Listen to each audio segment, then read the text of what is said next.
Hello everyone, welcome back to my channel. Today I'm going to talk about 3 counterintuitive mathematical formulas, mainly for engineers or whomever is interested in that. They seem paradoxical, but for the fun of it, I just try to include them in that way. The first one is 1 plus 1 equals 11. I'm borrowing that term from Simon's Crib, but I mainly got introduced to that notion from Prone's channel. I like to consume military content, so that's why. Basically, it's just another manifestation of the principle of compounding interest. But often when people talk about compounding interest, they talk about it in the context of stock market. Basically, you buy into some asset which is supposed to grow a certain percentage over time every year. And that profit is going to be reinvested in the principal and it's going to grow exponentially. But it doesn't always manifest itself in the context of investment. It's something that can be observed in so many other contexts. It's a sign of maturity to differentiate between diminishing returns and compounding returns. But so many of the times it's just overlooked. The notion of 1 plus 1 equals 11, that compounding interest principle outside of the investment context. Talking about military, let me just tell you some story. Basically, in ancient times, people domesticated horses and they liked them. Horses are cute animals, and they used them for transportation. So you would have some couriers who would send messages or who would send cargoes or whatever. But in the context of militaries, people talk about force multiplier whenever they are talking about adding some stuff together. And you will see why. Later, some Persian tribes, maybe Iran wasn't inhabited by Persians by that time, but some Iranian tribes or probably Middle Eastern tribes, I'm going to look it up later, invented something called chariot. Basically, you would put a car behind the horses and you would go around. And they used it, of course, in the war and in the warfare. And what the chariots did was there was one guy driving the car, driving the chariot, and another guy was basically a bowman, just throwing arrows to the formations of enemies. And through moving fast and just throwing arrows, they would harass the formations of the opposing army. But later, some minor inventions became introduced. One of them was, of course, armor. We had armor way before, some early forms of armor, probably way before any sort of chariot or for sure any sort of cavalry. And some simple inventions such as stirrup, basically whatever you put your feet in when you are riding the horse. How the stirrups, soft stirrups, I'm not going to dive into the characteristics of which, got invented. And now you have armor, and a guy with armor or probably with a stick or sword would just fight more efficiently. You would have chariots or some couriers over riding the horse, and they would just move fast. But later, some Iranians, and I know that for sure, according to the history that we know of, said, okay, why don't we add these two together? Why don't we put an armored soldier on a horse, probably armored horse, and just add them together? And now, instead of just having something that would harass the formation or was just a fast courier to send messages or whatnot, you would have a formidable unit called heavy cavalry. They were notorious to just go and just charge towards the opposing army and break through and obliterate their formations. It's not about harassment anymore. And of course, Iranians took it to 11 and introduced some more heavy cavalry units. They used elephants. And later, probably the most successful military conquest of the past 1,000 years, the Mongols said, okay, we have horse and we can go fast. They didn't use heavy cavalry that much, but they said, why not more than 1 horse per soldier? That enabled them to move so fast that it was unheard of in the lands that they were conquering. Why am I saying this? Why do we have to care what the compounding interest is? It's mainly in the context of business or sometimes engineering. Bring some example of a fellow YouTuber, Bailey Sarian. I'm probably mispronouncing her name, I'm sorry, who is doing makeup videos, makeup tutorial videos, plus murder mystery, two seemingly completely unrelated topics. There are so many makeup tutorial channels who are not doing as well, and there are so many storytelling, murder mystery, and none of them, or at least so many of them, have not reached the amount of subscribers and audience size that she got, which is 7+ million subscribers at the time that I'm just recording this video. And that's fascinating. Two seemingly unrelated topics, but they somehow, in a bizarre way, complement one another. Let me talk about some failures of people who are not using that, or not necessarily failures, but missed opportunity for sure. There are so many YouTubers, some of them are big names, who have massive audiences. They always struggle to get some sponsors who is not going to defraud them. Or there are so many brand owners on the other side who are just struggling to get some influencers deals. And whenever they even get some deals, that message is going to be lost through so much of the medium and making sure that, that first you get the right influencer, and also you can fit the right message in that limited amount of time and just pass it to the prospective customers. So both YouTubers are suffering, and in the case of Honey, if you have heard of the extension, some YouTubers were in fact defrauded, at least what they allege, by the entity that was sponsoring them. And of course, if you have made anything and if you have tried to sell anything, you know that it's difficult when you are just relying on buying ads or whatnot, instead of having an audience of your own. But when you have both of them together, now you have the 11. Let me bring the example of Teddy Balazare. He's a YouTuber whom I admire, and he produces so many fascinating content, videos about watches. And he also has a watch boutique and online watch shop, online watch store. And now we are talking about magic. He can effectively monetize the audience.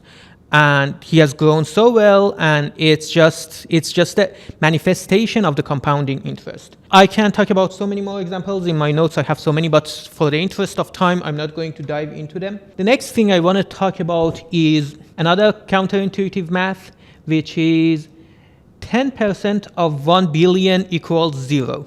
By the way, if you want to see the more examples, feel free to click on the show notes below. It will take you to my newsletter, and I have more content over there. I don't have extensive modification options on YouTube, so you may just want to check that out if you're more interested. The next one was that 10% of 1 billion is 0. I'm talking from a kind of first-hand experience, but not. When I talk to some people, I talk to my friends or whatnot, trying to think about some business ideas, they'll say, okay, what if I start something like Craigslist, but in a more beautiful way and with a fancier UI, and put some React.js, D3.js, or whatever cool JavaScript framework is out there, and make it fancy, and serverless and a bunch of jargon, some VCs like, I don't know. And even if we get 1% of Craigslist traffic, we are going to rock it, we are going to the moon. And of course, it's not going to happen because network effects. Sometimes people are more sophisticated and more investors fall for it. By the way, I'm borrowing this notion from the book 0 to 1 by Peter Thiel, another co-author whom, I'm sorry, I don't remember your name, but I'm going to include it in the show notes. When you have a network effect, when you have a marketplace where ad buyers go to buy ad space, and people who want to basically buy stuff or check out some services and buy some services go there, you cannot easily break into that. I mean, you are someone, you don't have any advertisers, and you don't have any users, any consumers to just check out your platform. So you can't even get 1% of the traffic of Craigslist, while Craigslist is enjoying some virtuous cycle. Growing more and growing bigger makes it easier to grow for them because Craigslist becomes a name brand. How to conquer network effects, that's going to be another topic. I mean, basically, it's just finding a niche and just expanding on it. But for the interest of time, I'm not going to. I can't cover it. And also, I'm going to record a video about virtuous cycles and how they manifest and how to leverage them. But back to this principle: 1% of 10 billion is zero. So many companies in the early 2000s are trying to just manufacture solar panels, and solar was the future for so many reasons. And they said, okay, even if we capture like 10% of the market, the company is going to be this big and the revenue is going to be this big. And it never happened because so many Chinese manufacturers could produce panels cheaper and faster. The American businesses went bankrupt. Of course, they're more into this story, but they fail to appreciate that, at least back in those days, energy is fungible. And there were some fake niches that they were saying, that they were considering or they were just targeting. As an average Joe or average Jane, you don't always care about what your energy source is. Or even if you care, you're not going to always remember it. Or even if you always remember it, you don't always have the means to just use those energy sources, unless you have some solar panels on your own roof. Basically, a kilowatt hour of electricity from a solar panel is equal to a kilowatt electricity from a nuclear plant or a wind turbine or a coal plant or whatever for the consumer. So they fail to appreciate that. They said, okay, we are targeting people who are going to buy solar power, and it's a fake niche because people don't necessarily or can't necessarily differentiate the power sources. They have some power outlets on the walls. Some big failures, and of course so many of the American taxpayer money went to subsidize those companies who went belly up eventually. So sometimes these mistakes can be expensive. The next one is sometimes marginal improvements can yield multiple returns. I'm phrasing it as a 2% improvement can equal to a 10x improvement. I'm going to have another essay about why performance matters, but as a sneak peek, we are going to talk about this one. Basically, if you have done any work in the high frequency trading domain, you can see that sometimes the difference of 1 millisecond can just mean dominating the entire arbitrage market that you are operating in. To give one concrete example, I want to bring out the example of the company Spread Networks, which was founded by James Barksdale, who was one of the founders and the CEO of Netscape. Basically, how arbitrages worked was that we had some stock exchanges or any sort of financial derivative exchanges in Chicago and one in New York. And in arbitrage, you basically buy some stuff where it's cheaper and sell where it's more expensive. Basically, that's how trading works. You trade the stuff. But when you have some non-tangible assets, you are talking about information, knowing something is more expensive over there, so sell it over there and buy it from here. When you're talking about information, you have to talk about speed, and that's how the high frequency phenomena comes in. And these price differences happen in very short periods of time.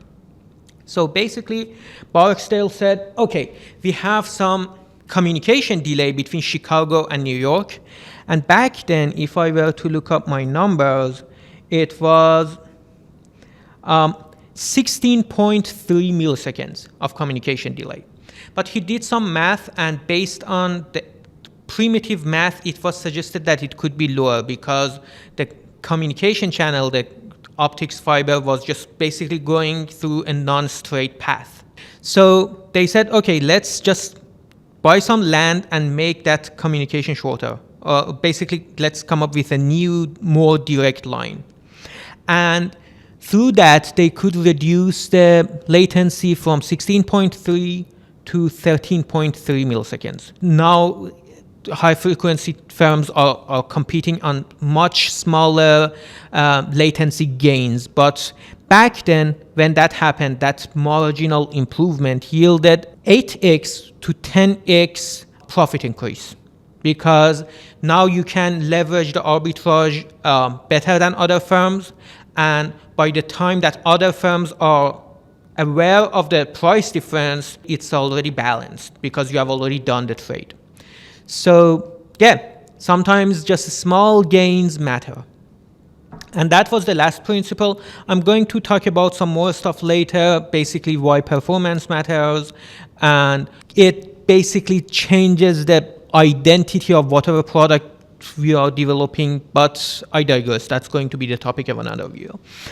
That's all I had. I don't have anything else but to wish you a very good time wherever you are and whatever time it is. Have a good one. And oh, by the way, make sure to click here or here to see some of the other videos that I have created. Have a good one.